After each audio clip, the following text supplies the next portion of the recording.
सर्वेभ्यो नमस्कारः। श्रुतिस्मृतिपुराणानाम् आलयं करुणालयं नमामि भगवत्पादशङ्करं लोकशङ्करं। सर्वमङ्गलमाङ्गल्ये शिवे सर्वार्थसाधिके शरण्ये त्र्यम्बके गौरि नारायणि नमोऽस्तु ते। एकपञ्चाशत्तमः श्लोकः। शिवे शृङ्गारार्द्रा तदितरजने कुत्सनपरा सरोषा गङ्गायां गिरिशचरिते विस्मयवती हराहिभ्यो भीता सरसिरुह सौभाग्यजननी सखीषु स्मेराते मयि जननि दृष्टिः सकरुणा। पदच्छेदः। शिवे शृङ्गारार्द्रा तदितरजने कुत्सनपरा सरोषा गङ्गायां गिरिशचरिते विस्मयवती हराहिभ्यः भीता सरसिरुह सौभाग्यजननी सखीषु स्मेरा ते मयि जननि दृष्टिः सकरुणा। अन्वयः। हे जननि ते दृष्टिः शिवे शृङ्गारार्द्रा तदितरजने कुत्सनपरा गङ्गायां सरोषा गिरिशचरिते विस्मयवती हराहिभ्यः भीता सरसिरुह सौभाग्यजननी सखीषु स्मेरा मयि सकरुणा। भवानी दृष्टिं शृङ्गारादि रसाविष्टतया स्तौति सर्वरसात्मिका ते दृष्टिः विजयते इति। एकस्याः एव दृष्टेः अधिकारभेदेन नवरस आवासतां सम्भावयति। हे जननि हे मातः ते दृष्टिः तव भगवत्याः दृष्टिः वीक्षणं शिवे कीदृशी अस्ति? शृङ्गारार्द्रा अस्ति। शिवे सदाशिवे महादेवे समस्तकल्याणगुणाधारे शिवे शृङ्गारार्द्रा शृङ्गारेण शृङ्गाररसेन आर्द्रा आप्लुता क्लिन्ना। शिवम् उद्वीक्ष्य रतिभावनया शृङ्गाररसालसा शृङ्गाररसेन क्लिन्ना अस्ति। तदितरजने कुत्सनपरा तस्मात् शिवात् इतरः सः च असौ जनश्च तस्मिन् पृथक् जने अशिवे जने इन्द्रवरुणादिषु कुत्सनपरा कुत्सनं निन्दनं निन्दनपरा जुगुप्सिता। अनेन बीभत्सरसः दर्शितः। अत्र कुत्सनं नाम बीभत्सरसास्वादन जन्य अन्तःकरणमुकुलीभावः ब्रह्मादीनां विनाशित्वम् अस्ति इत्यस्मात् बीभत्सरसः। एतेन भगवत्याः पातिव्रत्यातिशयः सूचितः।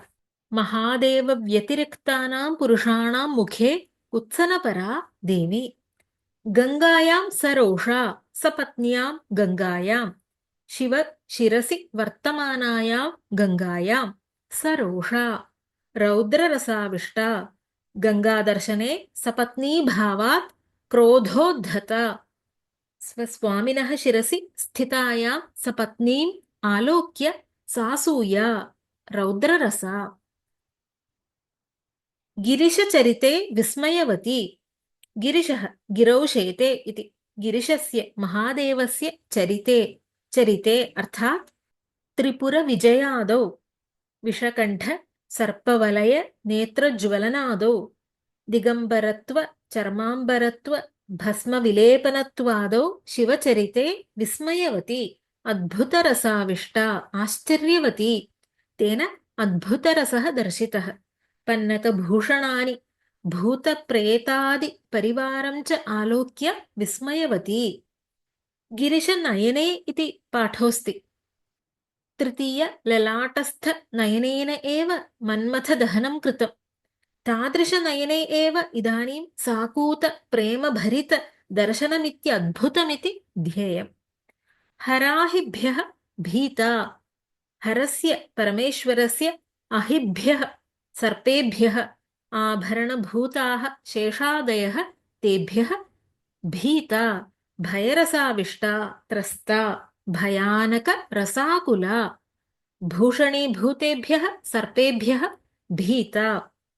सरसिरुह सौभाग्य जननी दृष्टिः सरसिरुहाणां पद्मानां सौभाग्य रक्तिमा रक्तवर्णस्य कान्तिविशेषस्य जननी उत्पादिका वीररसाविष्टा इत्यर्थः।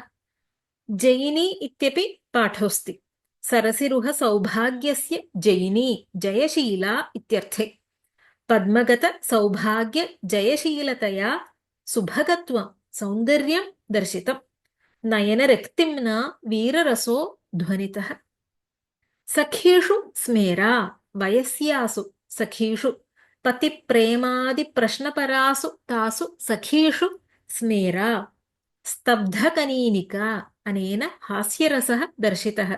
सखीनां वचनानि श्रुत्वा मन्दस्मितोदित हास्यरसा स्मितगुणयुक्ता क्रीडागृहात् आगच्छन्त्याः देव्याः अधरक्षत आलिङ्गनादिसुरत चिह्नोद्भासित गात्रलतां दृष्ट्वा शिवानुरागादिप्रश्नपरासु सखीषु स्मेरा। पुनः आचार्यः वदति ते दृष्टिः मयि सकरुणा ते तव भवत्याः दृष्टिः वीक्षणं मयि दीने मयि सकरुणा अस्तु करुणया सह वर्तमाना अस्तु करुणरसाविष्टा भवतु अयं मद्भक्तः सन् दुःखी भवतीति सानुग्रहोन्मीलित करुणरसा अस्तु। अत्र परस्परविरुद्धानां रसानाम् एकत्र नयने समावेशकथनं शृङ्गारहास्यकरुणरौद्र वीर भयानक बीभत्स अद्भुतरसाः दर्शिताः। शान्तस्य रसत्वाभावात् अष्टौ एव रसाः सङ्गृहीताः। शान्तस्य निर्विकारत्वात् न शान्तं मेनिरे रसम् इति व्याख्यातारः। शान्तरसः देव्याः स्थायी भावोऽस्ति। एवं नवरसमयी दृष्टिः सर्वोत्कृष्टा अस्ति इति सारः।